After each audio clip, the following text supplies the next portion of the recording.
Yes, people. What's going on? Welcome back to United View and welcome to episode 86 of the Trinity. Sorry. That's all right. That's all right. That's finale, man. The 86 sounded like it was like, it sounded like a full stop. I'm not going to lie. It sounded like a full stop. Sorry. He remembered. He remembered halfway through. I always finish off on that bit on like, of the Flex and KG show or of the Yeah. But it felt like, sorry, man, it was my bad. I'm not gonna lie. That was a Delo moment for me. That was a Diogo moment. That was Diogo. Yeah. I hear you, man. Big up to you guys locked in, man. Happy Friday to each and every single one of you. Of course, it's game day tomorrow, match day tomorrow, 12:30 against Spurs. We owe these, man. That is an understatement of statements. Trust me, we have to give them one, man. I just can't understand how we. All right, there you go. Pause. All of that. There you go. Owen. There's your pause. There you go. I didn't say it. No. It's fine. Just because I obviously don't know when it's on, when it's off, whether we're doing it, whether we're not. It's But yeah, we owe them a victory. Yeah, yes. That's what we.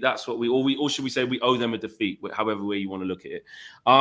So make sure you guys smash a like. But we're gonna start on the positive. But before we start on the positives, Owen, I'm just going to kind of just, hand the baton over to you. Start on the old positives, Wow.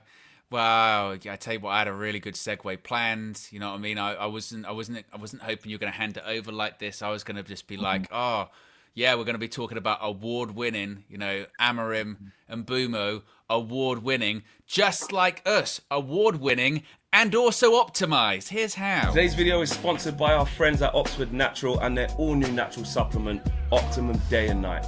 Thousands across the UK, USA, and beyond are smashing their health goals with Oxford Natural. Optimum Day gives you steady energy, curbs your cravings, and keeps your metabolism firing all day. Optimum Night helps you relax, get restorative sleep, recover, and keep burning fat while you rest. It's not a magic pill, but it will help you reach your health goals. Check out some of the incredible results. Two of our own, Owen, lost over 100 pounds in 10 months. And KG dropped 30 pounds in 4 months. In 8 months, football legend Michael Owen lost 35 pounds. And Robbie from AFTV, Don Robbie, lost over 80 pounds. And in 6 months, Anita, an award-winning immigration lawyer, lost 44 pounds. And Linda, a law firm executive, lost over 50 pounds. No gimmicks, no needles, just results. Oxford Natural, let's get to work.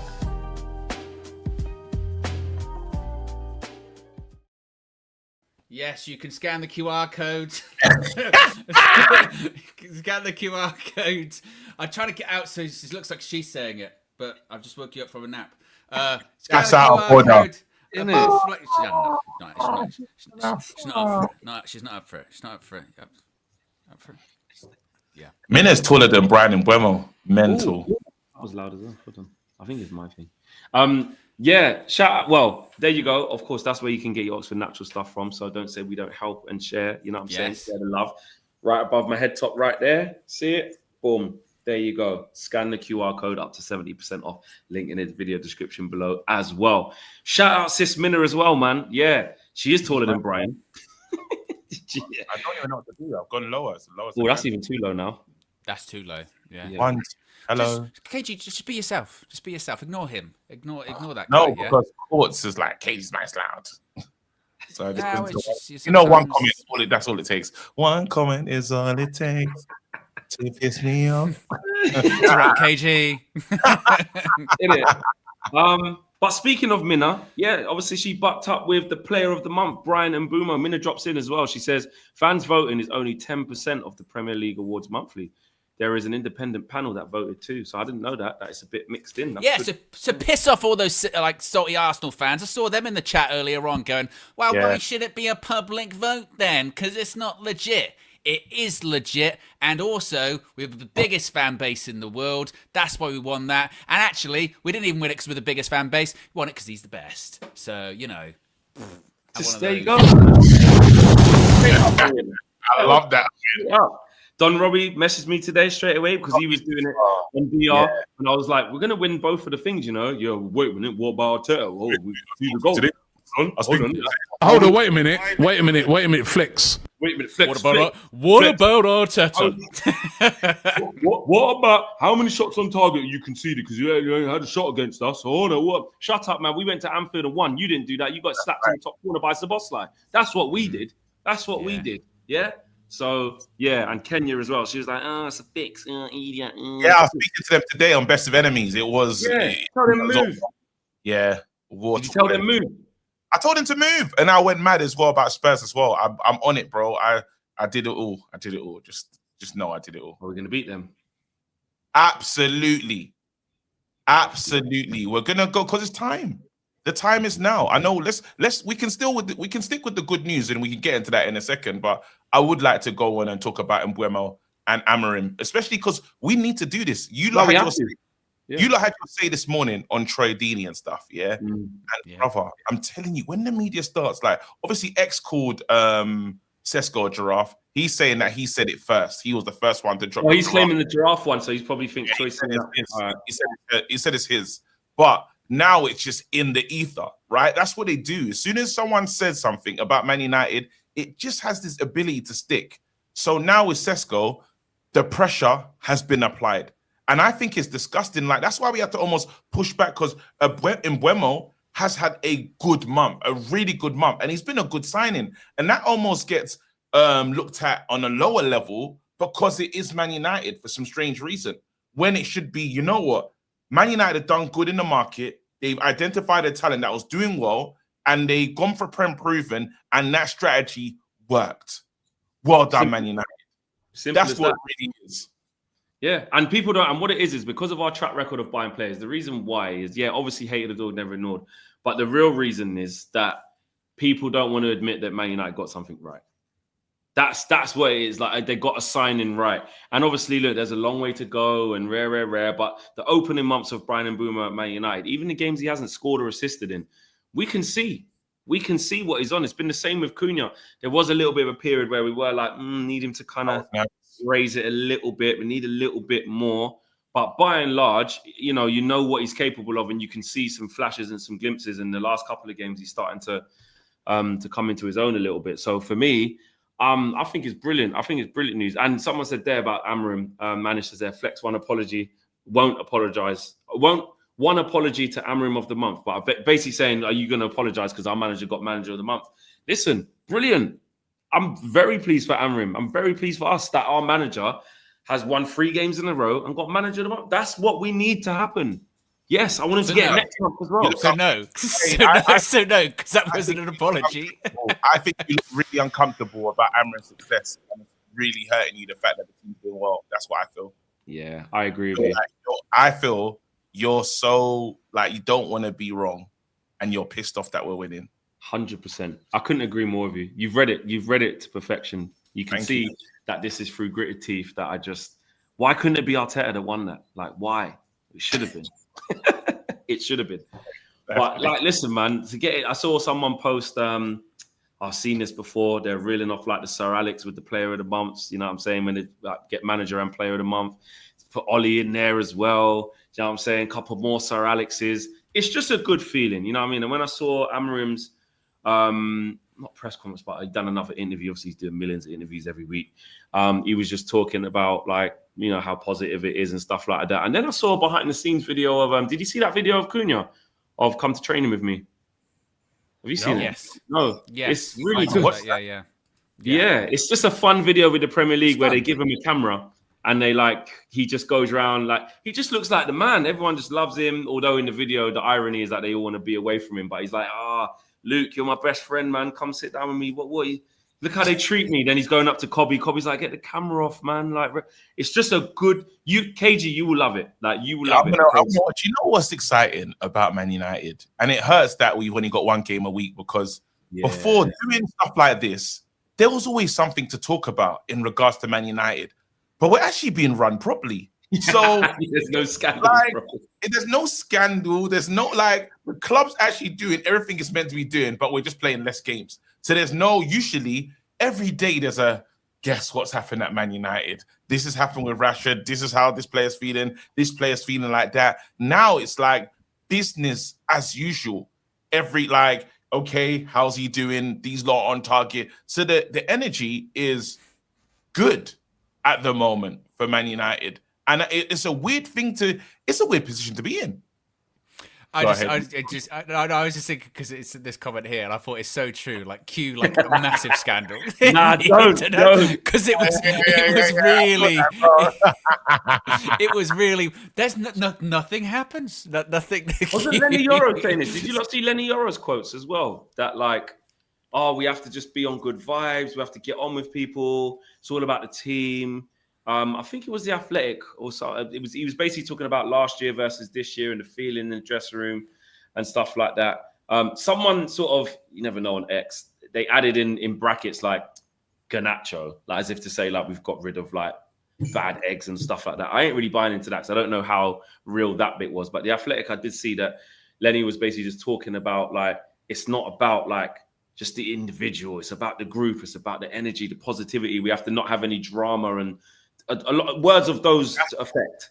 But if you looked at what Amorim was trying to build in the first time, he said that remember the way the players look, the way the players talk, remember he's looking at everything, and this is by design. He's almost done a similar to kind of what Arteta did early when he's like, it's my way or the highway. And he got everyone to buy into his way or he was gone. Now with Amorim, he's pretty much done that. We kind of heard that first time when Luke Shaw was telling us and James, boom, this is what it's like. And we got rid of them lot. And we was like, "Raw, Luke, you're like," we remember we kind of felt funny about it, but this is by design.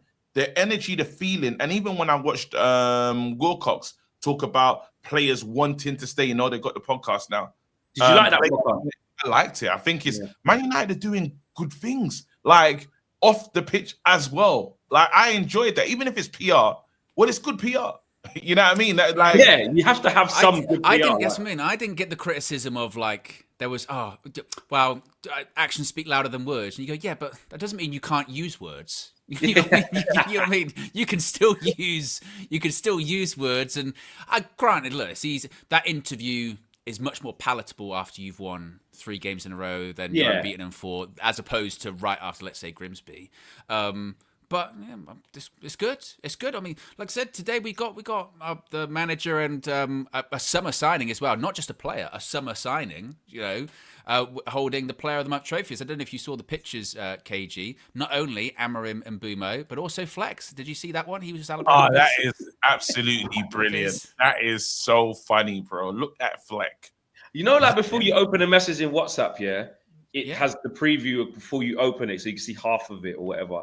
I just see picture icon like "well done, bro," and I was like, "What's happened?" Oh, he's messaged me saying, "Yeah, I sent him that. I said, congratulations, well done, bro." That's it, congratulations, bro. He said, "Well done." Fleck Mbeumo, bro. What's funny is Fleck. Like when we met him, he was like, "Nah, I don't look like the sheep, bro." He said, "Absolutely not." He was like, he almost looked at your beard and he was like, "You taking the piss? Don't disgrace me, bro." But this is what I'm saying. The internet, and you know what? Bringing it to the Tottenham game a little bit. The fact that expressions kind of started this thing. Like it started as a diss. You know what I'm saying? It started as a diss as we was about to play Brentford, I think is how it started. Is that how it started? From this? It was. From that to that. You talk about being optimized, bro. Yeah, you can't get more optimized than that, bro. Bro, that is funny as hell. In a United shirt as well. That's beautiful. In a United shirt. So I've got him down to score. I said to Fuad already, I said, Mbeumo scoring, pulling up with the Player of the Month. I think it's Cunha's day. I think it's Cunha's day. Cool. I think it's going to be Cunha day. I feel like it's time. You know what I mean? Like a madness Cunha day. Like, wow. Like he's been good in games, but I'm like, it's so certified you're the man of the match. I feel it's going to be one of those ones. I hope it's a Benjamin Sheshko day. But after the shit that he has got this week from the Troy Deeney, from Gary Neville as well, he can't link up, or is he doing this? That's the only problem. I'm not starting him. No, I'm dropping him for this one, guys.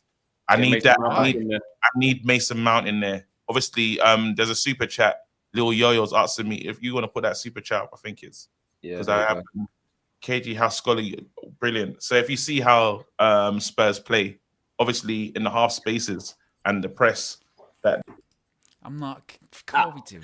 Piss What off, are we man. doing? He What are we needs to doing? get the hell out of it. I already told him on the Flex and KG show, yeah. If you bring that shit to me, bro, yeah, I'm gonna fucking lock it off. The moment he goes, he gets that voice, and he went, obviously. I thought, there we go. He didn't even have to say like the thing. When he went, obviously. I thought, Bro, say it in the normal. Say it how you normally talk, bro. Bro, Why are you it's talking field different? tilt, bro. Let me talk about let me talk about the field tilt, bro.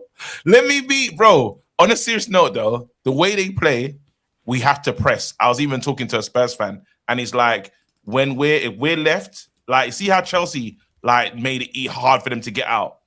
We can't do that, and they're still gonna have that on the wing. Is where we're weak. Brennan and that running in behind. We have to stop them from playing their game. So that's why I'm going with Mason Mount. That's the reason. Like, so purely on the pressing thing, really. And what will be that midfield battle? Paulinho, what's it? Paulinho and if we leave the space, you know, like not even on the football scholar talk, but we can get exposed. And that's why I was saying Chelsea were much better than these lot, like in terms of doing it. We don't have a Chelsea midfield, boys. So we need to play similar. And the manager mentioned it. We have to play how we went up against Liverpool with that Liverpool intensity. Obviously, it was missing in the game against Nottingham Forest, but we do need that. And that's playing smart. That isn't even like we didn't press Van Dijk and Robertson and whoever was right back that day. I can't remember if it was Bradley or whoever it was. We didn't really press from the front. We allowed them to have it in this sort of mid-block where we do, and then we kind of get active in there. I think what we do away from home in these big games is we do have the back five, or we do have a bit of a low block to mid-block. We're patient. And obviously when we got it, we tried to go long and play off the second balls. But I think Spurs, I don't know, it's weird because it's never really our instruction to go after teams. And actually, a few times we went after them, and I always go back to the Carragher on the Monday Night Football afterwards, because he literally explained like what it was when we went after them versus when we kind of sat in. And there was a few times we went to press them, and then they just got through. They were just out. Like Dalot gave away a bad pass after trying to press. Then, you know, Gravenberch's got a chance, and then Gakpo's in. Like, I don't know. It's just it's harder for us to be on the front foot against teams because we just don't normally do it. Owen, why are you laughing? Oh, because it's just silly, isn't it? It It's doesn't look like he's in one with his cap on. It does. It does. You know when someone says something and then you see it. That's all you can see. I can't see it. Bro, it looked like I'm in a big echoey room, bro, with glass windows. So yeah, it's not He quite does a shower. look Though. like he's in a shower. Is this not even helping? Nah, yeah, it's working. All right, I'll do that. Does it sound like I'm in the shower now? Sounds like you're Gary Neville. Yeah, it's only you're doing commentary like this could be at the stadium tomorrow. This will be me tomorrow. Yeah, this will be me tomorrow. There you go. Yeah. It's gone. Yeah.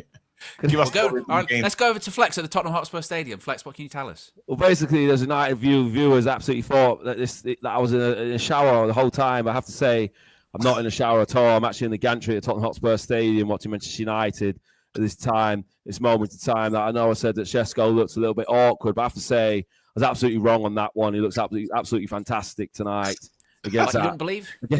He moved like you wouldn't believe. He looked anything but awkward. Like you wouldn't believe. He looked like he'd been at Manchester United 2, 3, 4, 5, 6, 7, 8 years. So you look at Brian Mbeumo, Premier League. How many inches tall is he? 6'3", 4, 5, 6, something like that. Oh wait, Neville, can you quickly tell us about what's going on with Diogo Dalot and Amorim's relationship, please? Are they really related? Well, you hear murmurs, don't you? You hear rumblings at the club. I know a lot of people at the club, and they've said to me that they think that they're actually related, distant cousins, I think, or something. How many times removed cousins would you say they are? How many times removed cousins? Well, I think they've been cousins about 5, 6, 7, going on 10 times. Removed. But I've got to say, when I look at Dalot, I do see a little bit of Amorim in there. I can't unsee that. And once somebody said that, it's very difficult for the fans to shake it off. And it goes a long way in understanding why Ruben's actually picking Dalot every single week, even though Dalot is giving the ball away in bad position. So Somebody's got to get hold of Diogo and make Manchester United a much better outfit. Thank you, Gary. You're welcome, lads. Gary Neville from Tottenham Hotspur Stadium. It's the muffle as well. Yeah. Someone's gonna get hold. It is always someone's gonna get hold of him. Someone's get hold of him. Do what? Say what? Like, what do you have to do? What do you have to say? Oh, you're so good at that, bro. It's so good, bro. I've got real life issues. Fuck's sake, man. All right, back to that game though. Oh man, look, Owen, we've faced defeat, and I liked how the manager responded to the question of no Europe. Is that positive? And he answered that question nicely. Good answer in terms of I made it into it. Go ahead. Yeah, well, he was a bit like, in an ideal world, what would I prefer? One game a week, or would I have, more competitions, more trophies to win, more players, more money? I know which one I would kind of, prefer to have. So yeah, I mean, do you know what it is really interesting, because even though I suppose it technically shouldn't be, it is going to be used as a bit of a barometer of how far both teams have come, isn't it? Because obviously, because that game at the end of last season, the Europa League, was so season defining, and because a lot has happened since then. When it's Spurs, obviously they got a new coach, new players in through the door. With us, a lot of players gone, new players through the door, form's getting better, performances are getting better. So it is going to be seen as a kind of referendum on how far both of them have come. And you know what it is as well, is I know Spurs had a bit of a fast start to the season, but we're better than them. We're better than Spurs in terms of the performances that have been put in this season. Like I said, I know Spurs at the start had a good start, and I think a very publicized start, because they had that match against PSG, didn't they? Where everyone was watching it, and then that City one, like you said as well, was right at the start of the season. Everyone's watching everything. That's at the start of the season. You watch every game. It doesn't matter who's playing, because you miss football. So you're like, I'm watching every game. Yeah, exactly. Yeah. So we saw those early impressive Spurs performances, and everyone saw our early bad performances. So now the kind of narrative is stuck in your mind. Yeah, exactly. And at home, they've been all they've done is they've only beat Burnley on the first day of the season in that game where Richarlison scored a overhead kick. The 3-0, I think it was, easy game. Since then they haven't won at home, bro. Wolves have come there. They should have won. They had to get a draw in the last minute. Chelsea kicked them up. Bournemouth kicked them up. Aston Villa kicked them up. They haven't. At home, they are shocking, and that's what's annoying for me in this one, where I'm with Owen. I look at it and I'm like, them at home, no creativity. We can come on, man. We're pulling up with Ahmad, Cunha, and Mbeumo. Like, come on, boys. You can do it, but just that little bozo thing where Spurs just keep messing up against them, bro. We have to win this game purely on the basis of self-respect. Yeah. All times, man. You can't. You see what Andy Mitten wrote, bro? What did he say? I haven't seen that. What did Andy Mitten wrote a madness in the thing. He goes, them players should be saying, I want revenge, and they want to absolutely destroy Spurs after what they did to us, and rare. Let me try and find it, actually. It was really good. While you're looking for that, it's like, we have to have self-respect. It is not like it's about revenge, because it's got to be deeper than that. Because we could say it's really about competing for top 4. We win this game, we are top 4 challengers. We go into international break, good feeling around the place, top 4 challenges. We don't, the narrative. International break, journals need to be busy, Luckhurst and them man there, and it's going to start to get how far's the club gone, how good are these signings actually, because it's so close.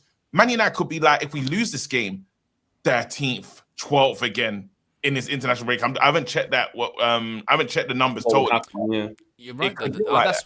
That's what I'm worried about as well, because this period of time after the last international break has been so positive. I know we have our squabbles within the fan base about whatever the point scoring stuff, but part of that to one side, this has been our most positive time in the last 18 months. You know what I mean? Yes. Of us winning games, getting a run of games together. And it would be such a shame, wouldn't it, to then go into the international break where there's a little bit of negativity again, because we've then suddenly those 3 wins turned into a couple of games without a win, and you go, oh, that's annoying, you know. So Yeah.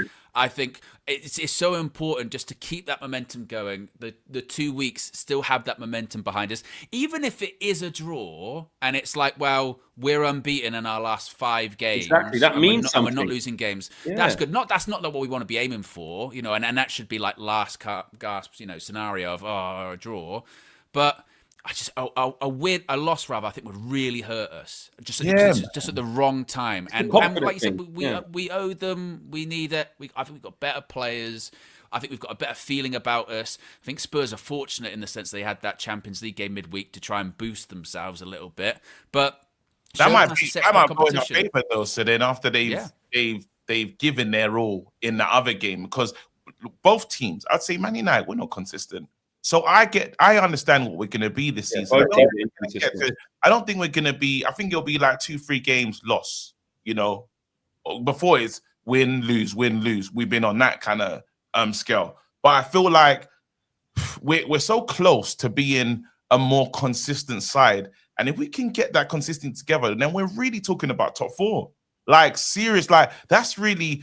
We need Europe. When I was listening to the show today and you lot was having the menu conversation, which was a really good one, actually, like that's going to be the difference. That is going to be the key piece. A big club like this needs Europe. We're seeing with what, for Arsenal, Skelly plays Champions League games. Like he don't feature in the, like you can do that at clubs that got a lot more football. Man United got ourselves into this position, but now we have to, we have a copy issue. We have a Xerxes problem. We have these players. What they minute issue past the first 14 to 15 players past them that are in the ecosystem of always getting subbed on and off. So you're talking about Maguire, Mount. Who else gets subbed in and out quite a bit? Ugarte not even a use sub like that. Ugate's got more minutes than Kobe, but he's not a use sub like that. It's not. Dorgu will come on, won't he? Dorgu comes on quite a bit. So I'm saying there's that 14, 15, and then past that, there's guys that ain't getting looking. Here's what Andy Mitten said earlier. He goes, Man United's lack of a plan B really worried me that night. I hope on Saturday, as in Bilbao, I hope on Saturday, if things aren't going well, that Manchester United are more tactically adaptable. Don't say adaptable. We need luck, remember. It was just a massive defeat. Andy Mitten's saying it, mate, but I'm not. No, anyway, let me listen. Let it go, Flex. Let it go. I'm reading, bro. It's called reading. Owen. It's called reading comprehension. He just said it.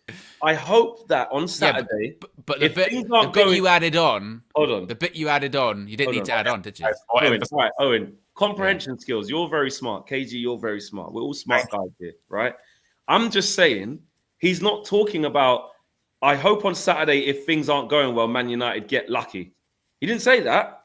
He's saying, I hope that Manchester United are more tactically adaptable. That's what he said. Big. Why can't he let it go, KG? I don't know, but you know what? Well, I'm reading what he said. All right, I'm going to the next slide. Next slide, please. It was just a massive defeat. I'll do it word for word. I promise I won't add nothing. Yeah. All right, cool. Don't need to editorialize. Okay. In the words of the great Andy Mitten, it was just a massive defeat. They're enjoying Champions League football and we're not. If that's not a reason to be vengeful against Tottenham, given that they are enjoying the fruits of that victory, then nothing is. Man United should be feeling so vengeful. People like Luke Shaw should be like, I despise what you did to me in Bilbao in May, and just go out and try and smash Tottenham 5-0. That's what he said. No lies. It's right there. Big Andy Mitten. So he's talking about vengeance, smashing them. Huh? We didn't doubt the article. Oh, well, I'm just saying what he said. I'm not adding anything in. Just saying. I feel like you're talking to somebody else. I feel like you're talking to somebody else in the community that doubt what you and Andy have been saying. That's how. No one doubts anything. I'm just saying what Andy Mitten's saying. He's very well respected. I'm saying what a well-respected person who's not a fake fan in the fan base is saying. Okay. That's what I'm saying. All right. No, of course he's right. He should be vengeful and want to go and smash him and hammer him. It was embarrassing what happened in Bilbao. That Spurs. I mean, this Spurs side we're playing tomorrow is better than that Spurs. That Spurs side was shit. They were rubbish. 17th in the Premier League. I know we were 15th, but they were 17th, and they got rid of their coach. So we should be embarrassed by that, and we should go and again show that we're better, show that we've moved on, and also kind of a bit, I suppose, about looking back at that revenge. But at the same time, you can't go back and change that. Like, it's happened. What you can do is keep momentum going, aim for those European spots, because let's face it, like at the start of the season when we were going, what's our expectations? What are we looking for Man United to do? We were all over the shop because we didn't really know. So the fact that we're in like a European conversation of, actually, you know what, we're getting closer to the festive period and we're in and around it for European spots, Champions League spots. My goodness me, that is with how bad we've been. That is like being in a title race, literally. Of going like from 15th. If you can go from 15th to top 5 and qualify for the Champions League, that is such a turnaround. My goodness. Manager of the year. Turnaround. And you know what? Yeah, if you get this is where uncomfortable conversation, guys. Yeah, but you was having it this morning. I thought this is why I thought it was interesting. It might be a position where, well, the Napoli, Kobe Mainoo to Napoli. Let's say we get top 5. The Napoli the conversation about Kobe becomes an even realer one. I don't want to rehash stuff and stuff, but I'm talking about being able to say you might not be the player that's going to work in this system for this manager, and your future might not be here anymore. Would you be comfortable with that happening if we did get a top 4 finish? Would you not be like, would you be really angry about saying, well, I don't want to lose that level of time? I want Kobe to stay personally.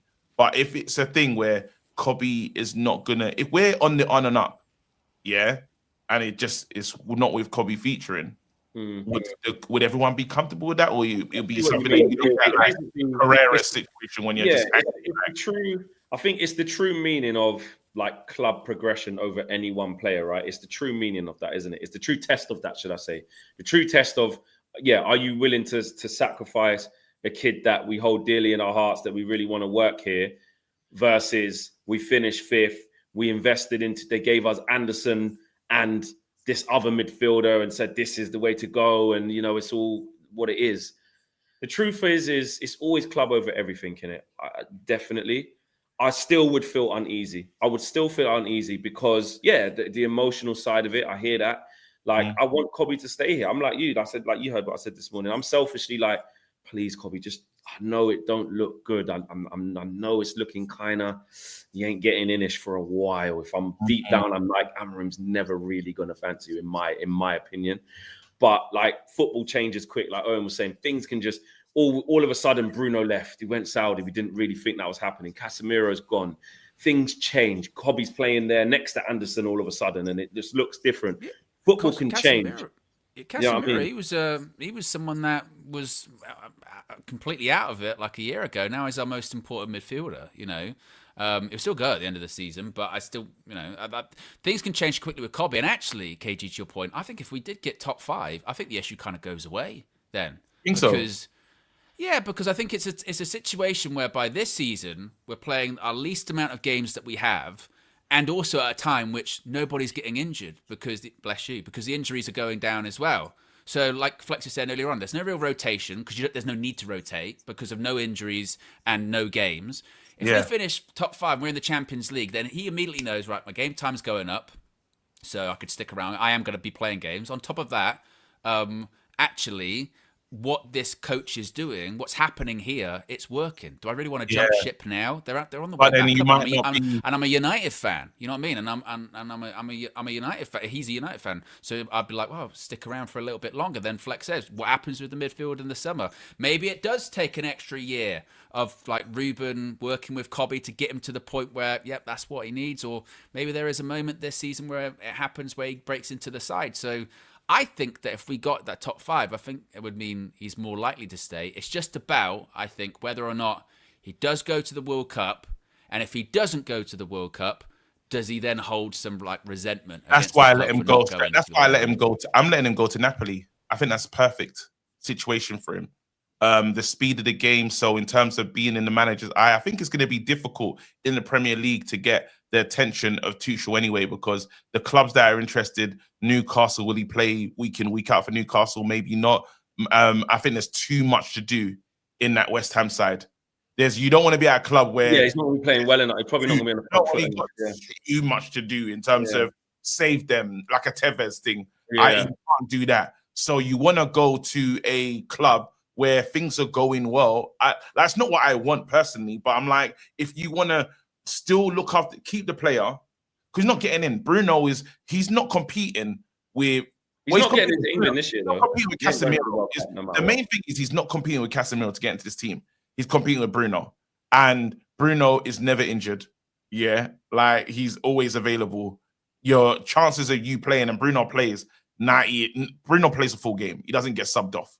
So be better than Casemiro or you're not playing. And in control times, I haven't seen Kobe come on and him and Bruno control the midfield when they've made a change and stuff like that. Well, here's one, KG, as well, and Flex. Let's say Bruno, we're going like, oh, if Bruno goes in the summer, then Kobe replaces him. Who says that's even a thing as well? We know Man United are looking at not just one, but multiple midfielders that could possibly come in next summer. If Man United go out and sign, I don't know, like Adam Wharton and Elliot Anderson, or maybe they sign a couple, or Carlos Baleba and Elliot Anderson or something like that, then again, when's Kobe? Where's the start? That's what we're saying. He's not guaranteed. You know what I mean? He's not. This is why I think this is. Look, I said it earlier. My gut feeling. This is only going to end one way as long as Ruben's here. For me, in this system with this manager, fair play. Like, it is a big statement for him to start saying now. Ruben's changed not changed his tune, but he's changed what he's saying by saying, I need Kobe to do this, and this bit quicker, or cover more spaces. And now he's basically saying he's actually doing it. Like, he really should be playing, but Casemiro's just playing too well. Is essentially what he's saying. And the team's in a good moment. I can't afford to change the rhythm now and blah, blah, blah, which 100%, listen, bro, Amorim's been fighting. Like, do you know what I mean? Last international break, he was nearly out the job, bro. Like, do you know what I mean? Like, he has to do what's best. He can't really focus on this young player from the academy. He just needs to do what he thinks he needs to do to get results. I respect that. If we lost games, but Kobe started, I don't think people are going to go, oh, I'll tell you what, I'd have been Ruben out today, but he played Kobe. Exactly. We lost. It doesn't matter. He's got to get results. And to be fair to Ruben Amorim, to be fair to him, his decisions to go with what he's gone with now in this like 4 to 5 game period where we're all quite impressed with what we've seen. That's his you live and die by your decisions. We can't cuss him when it all goes wrong and be like, your system's not this and your subs and this, that when it's going wrong. Then when it's going right, we're not bigging up Ruben for, you know what I mean, making the same way against Forest when we were like, boy, Ahmad's moving a bit mad this last 10, 15. Might have to take him off, Ruben. Or Sesko probably should come off now. He ain't really, but the decision for whatever he did, we still nearly won the game and we got back into it so he can live by it. But he's not gonna get in. He's not. Well, not just to move on that conversation, I want to ask you lot about like substitutions. So not even just obviously because there's good things that the manager's doing, but the Forest game, and maybe I don't know if he's right or wrong about it because you look at Forest and you look at Brighton, exactly perfect example. We made changes. We look comfortable at Brighton. Made the changes, put on Kobe, and was it just Kobe and who did we bring on at the same time? Kobe and Dorgu. And they fucked it up and they had to bring on a guy to save it. Yeah. And Xerxes came on, he fucked up at the front post and conceded a header. Yeah, he made the subs. To be fair, we would have all wanted to see him make when you're 3-0 up, going like, right, Kobe's not got minutes, Xerxes not got minutes, bring him on. And then he brought him on and the game, and I think it goes back to we struggled to control a game anyway with our best team, let alone when we bring people in out of the cold. So I think that's why last week he was like, even though we're 2-1 down, I don't want to change it too much. I don't want to destabilize it. I trust this group more than I trust these people. I'm getting back to the yellow because yellow is everything I say he has an issue with. But like the issue when a guy came on, we brought him on to shore it up because Kobe and Dorgu were doing a madness. So I'm not saying he was amazing, but what we needed was to we needed energy in the team because we took it all off. Is the point I'm making. You don't get what I'm saying, right? Well, I do think one thing I think about the Brighton game is it is easy just to look at he made changes and we fucked it, so that means you shouldn't do it. But actually, I think They were like, we would have all made those changes, though. we would don't made them fault him for changes. that. Yeah. Actually, changes though. When it happened, they cussed him. Everyone said, "Why did we make those changes?" but I didn't really say. I wasn't in that. I was arguing with not arguing, but Bradley's dad was saying that to me as well. Like, why did he fucking make them changes? Idiot. Why did he do that? But I goes, but exactly. If you can't make changes, then 3-0 up with the players to get. We keep talking about Kobe, hang in there. You'll get a chance. You'll get minutes. Yeah. But he did it. That's where you do it. 3-0 up. Now, also, what happened in those moments was that they were off the ball things that were from like set pieces. Like, well, Dorgu gave the ball away, so it's an isolated moment. It wasn't because Kobe couldn't control the midfield or we were on the attack. The ball went back to Dorgu and he kicked it straight to them when we're all up the pitch. That's not a midfield issue. That's not. You can maybe say you're coming on for Luke Shaw and Luke Shaw maybe wouldn't have messed that up in that moment because that's what happened.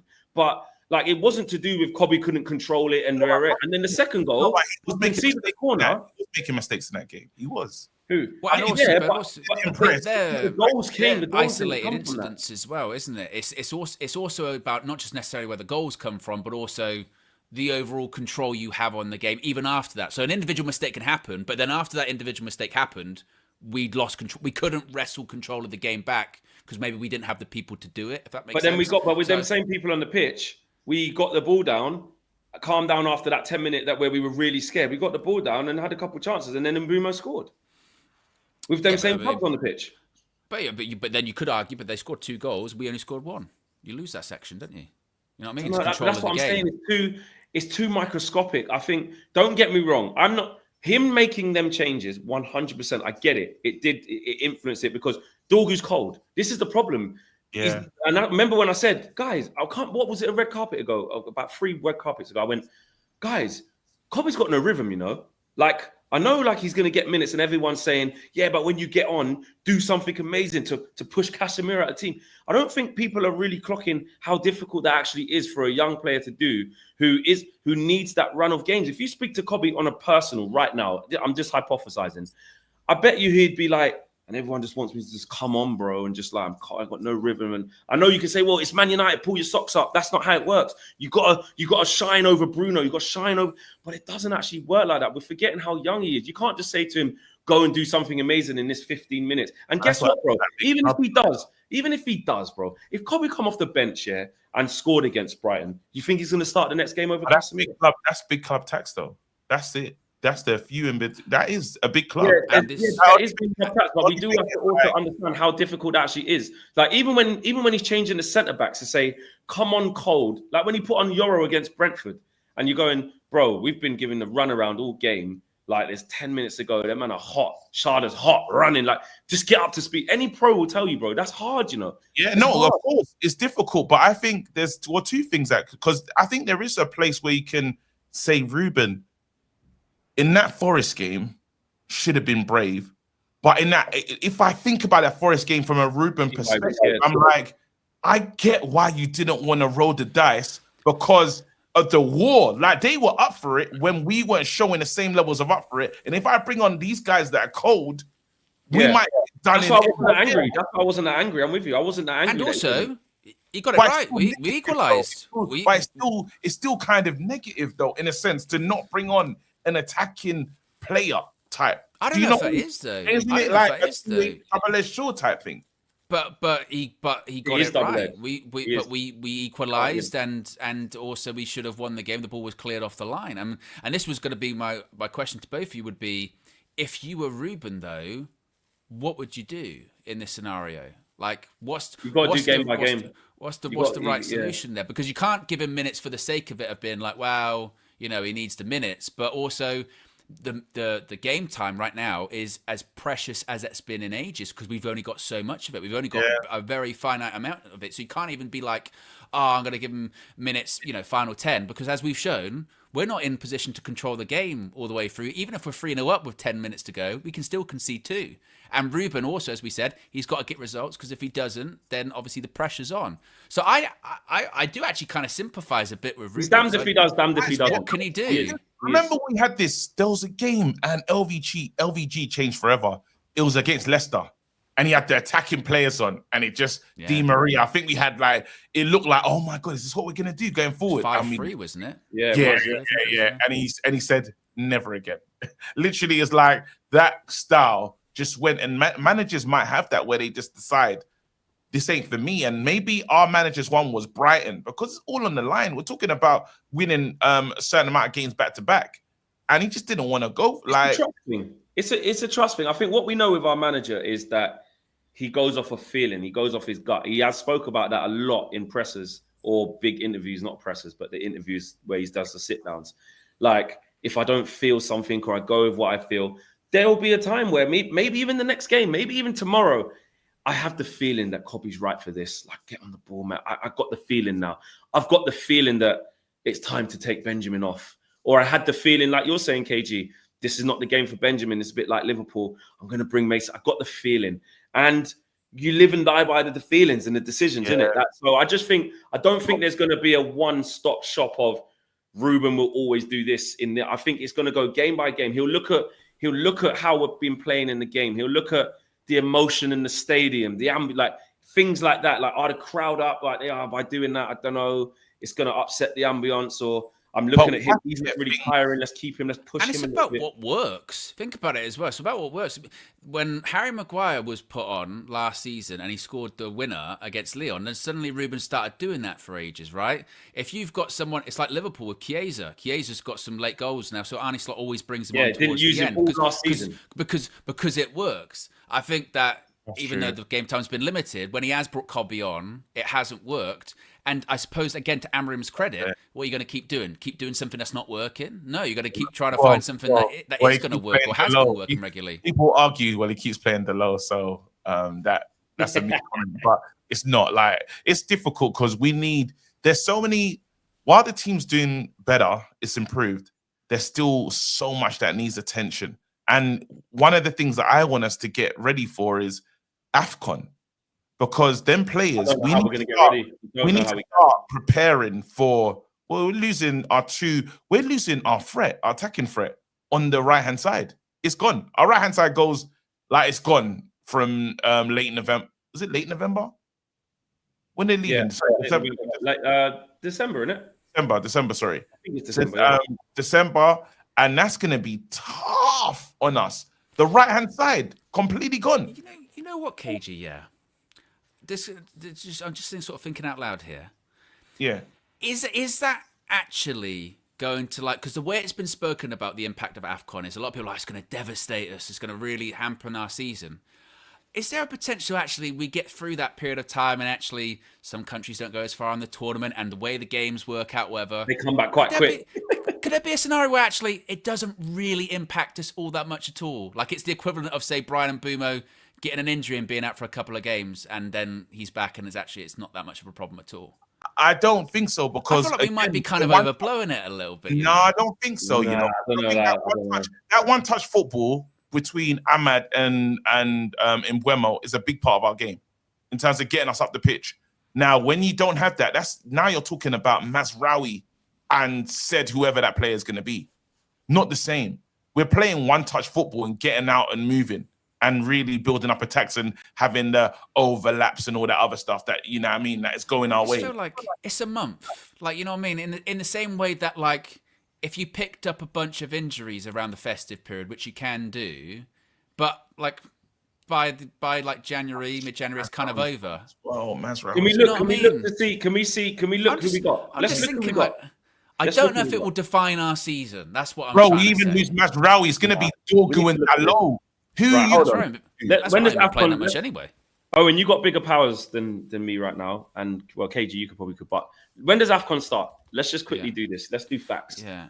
When does AFCON start? AFCON 2025. Let's have a look. So it starts on the first game is on the 21st of December. So they'll be gone a bit earlier. They'll be got like 15th-ish, something like that. Yeah. All right, go to our fixtures and look who we got from the 15th. Okay, so we've got Aston Villa. Well, we've got Bournemouth on the 13th. Depends when these people leave. But Bournemouth at home on the 13th. Just for the Bournemouth one, we might have to do the Onana, wait around a bit, private jetting. Yeah. Let them leave after the Bournemouth game. Carry on. Yeah.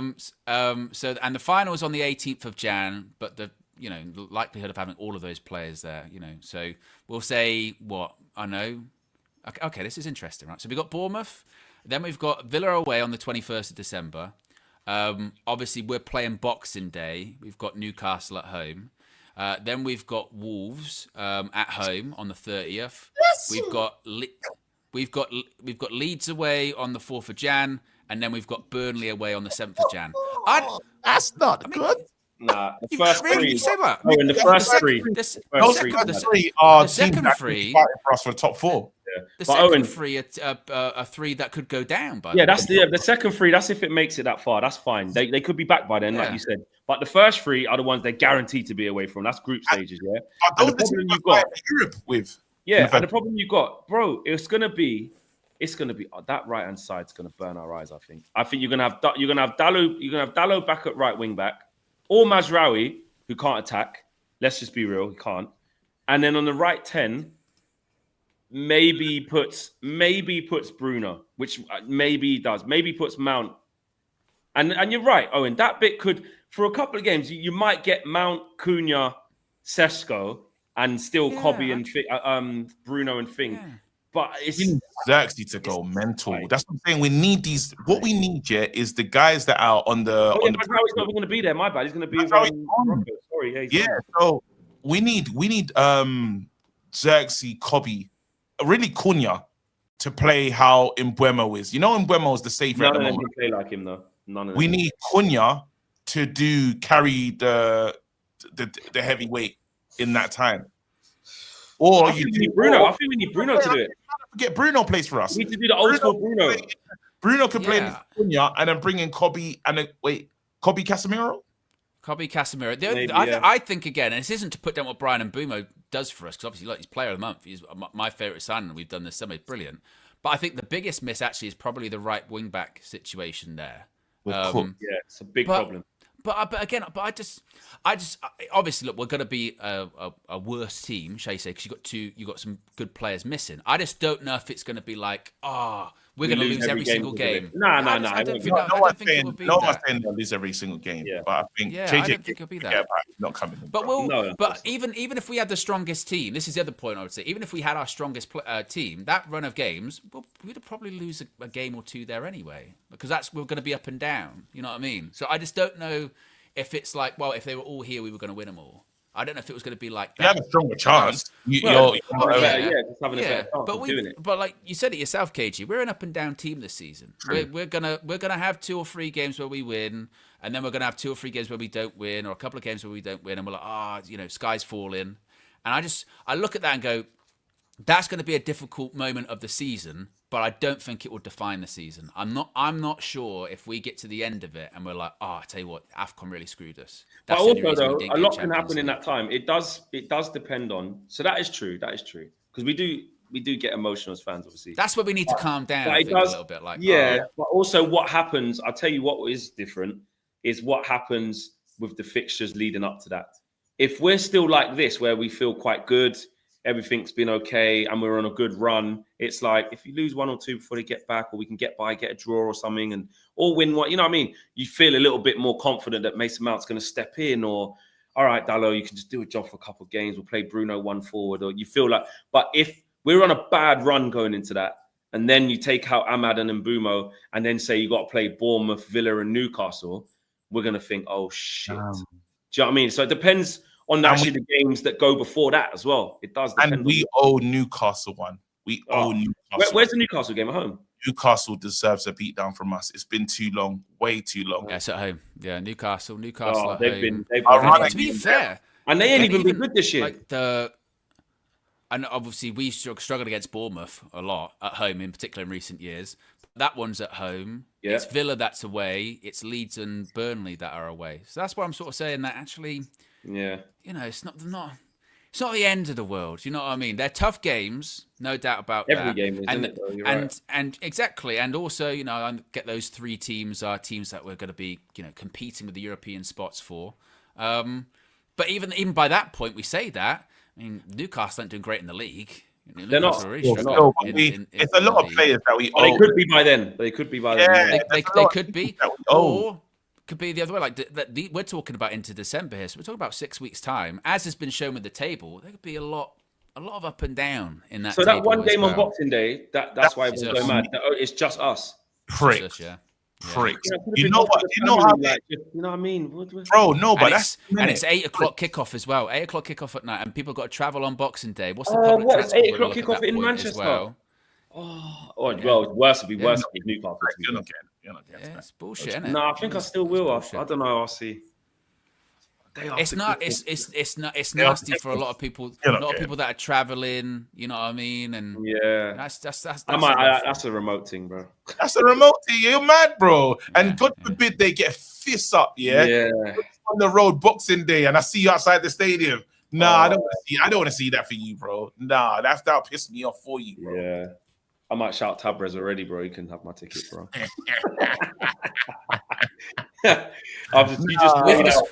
We can still do fan views. I've just got the cardboard cut out of you like that. There. Yeah, that's a good one. Yeah, holding a microphone. But one thing I can say, you know, that's good about this is not like a doom and gloom Trinity podcast. You know, the feeling is better. The feeling's better. It's like we're talking about, it could be this, it could be that, and wins do that. You know, wins, us being here, we're happy now because we're winning. You know, I don't think, well, some people are negative for negative sake, but the plan is not just to be negative. No. But we saw things, the evidence was there. Wow, we could be angry.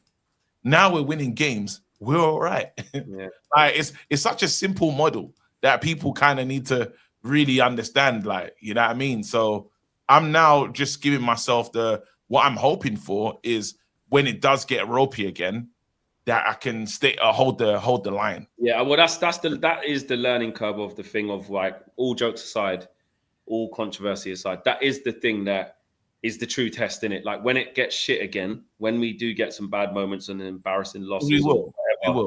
Which we will at some point. What does it look like, and how do we respond to that? And that's where people do have a point of, you know, you gotta just try and chill. I do take that one out of everything. That is the biggest thing I have taken. That's the Forest one last weekend. I think was a really good sort of test for that, because I saw some kind of half losing their head at that. And when you sort of go, let's not get greedy here. Like 3 wins in a row, we didn't lose the match. Like, we're not going to win every game this season. Exactly. And I think that has been a bit of a, you know what I mean? And that's why my kind of attitude towards that AFCON situation now, I'm a bit like, let's get there first before we freak out. Yeah, that is true. That is why you're looking at it in that way. That is why you're looking at it. We've had meltdowns about a lot this season. We don't need to have one about something that's yet to happen. You know, but you could understand why when there wasn't, because we didn't trust Amorim.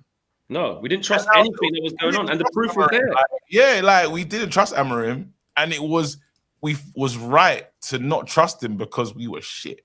Yeah. But now with the games that we're winning, we are now saying, I think even for the players, because the players are trusting the system and trusting the manager. So us, like the fans, like some people still don't trust him. Cool, I seen Crunch King say that. But like, I think he's built a lot of trust in the fan base at the moment now with those wins. It shows how low the bar, because you could say like there was zero trust before because we were basically losing every week. And you win 3, you go on a run of like 3 wins and a draw, and it's like, right, we trust you, everything's fine. And it's like, is that too quick to do that? You got to maybe do it over 10 games. I don't know. There's all these different questions you can look at, but it is what it is. I think it was creating though, guys. So yeah, the results weren't there, but was creating. It was looking a bit better. Like we played creating, but the losses that we had were so catastrophic that they sent maybe I'm talking for me. They sent alarm bells of nothing's changed. Like how we lost against City, how we lost against Brentford, how we played against Fulham, what we did against Grimsby. And that was within the first 5 weeks of the season. So you go in, this is a follow-on. And you listen to the media, like the media, and then you're having those doubts and concerns, and then they whisper into your ear as well, don't they? Go, it's going shit, and you go, he's going shit. Yeah, exactly. You know what I mean? But it's hard to put the case forward that it's not going shit as well. Sesko shit, and you go, no, I know he's not shit. Yeah, he is. Ruben's not going to make it. And you go, forget about Florian Wirtz. Forget about Isak failing and not being in the team. Forget about everything that's getting wrong. That's what I mean. Shit. Let me get these super chats out, guys. What about Alexander Isak? You go, I don't know about Isak. Yeah. You're Man United. You got a bad record, remember? Rohan says, if we don't beat Spurs after seeing them play last week, it's a joke. Full week to prepare, full squad, so no excuses. 7 a.m. kickoff for us in Canada. See, he's saying no excuse. You better beat them easy, like the whole week. This is what I mean. The expectation is there, guys, and we could easily not win. Larry says, to be honest, I don't think it will be resolved by Europe qualifications. More games to play. I personally think Manu just doesn't rate him for his system, as in the manager. I've always felt that. I do. I think that as well. I think he might have opportunity to play more because we've got more games, but ultimately, Ratham's just not having it. Super Art says, shouldn't be about replacing Bruno. It should be proper game management. What happened to rotation? Aboki says, Europe won't fix it. 2 midfields plus Bruno stay equals Kobe. Peace. And All Elite says, should Ruben be benching Bruno a bit more? And Aboki says, you heard it here first. Is that Cameroon? Cameroon. Yeah. Cameroon don't make it past group stage, so we will see. I hope so. Well, I say I hope so. I want Mbeumo to do well, but selfishly, I need him back as quickly as possible. Same with Ivory Coast, bro. So sorry, guys, for the Ivorians and the Cameroonians watching, but it's just the United thing. I just need these men back. But good luck in that. Good luck in that. All right, guys. Big up to each and every single one of you, man. I'm getting live in like 5 minutes. KG's going live in 5 minutes, so make sure you go hit that up, check that out over on KG Reckless Sports. Back tomorrow, road trip. I'll be at the game. Let's hopefully we do it. Shout out Josh, he's making content, and I think that's amazing. Yes, we do. Yeah. Make sure you go and subscribe to Josh. And I'm Josh, so man. happy for him that the Michael trailer came on that day. If anyone deserves that movie, yeah, and I know all the crazy Michael Jackson fans can say it, but you lot don't know Josh like we know him. This guy needs this film. He needs it. I'm going to be locked in like a super fan of what's going on at the lead up to that film, and just Josh in general. So make sure you go check out his channel. We'll link it in the video description below as well. We're out of here, guys. Take care. Peace.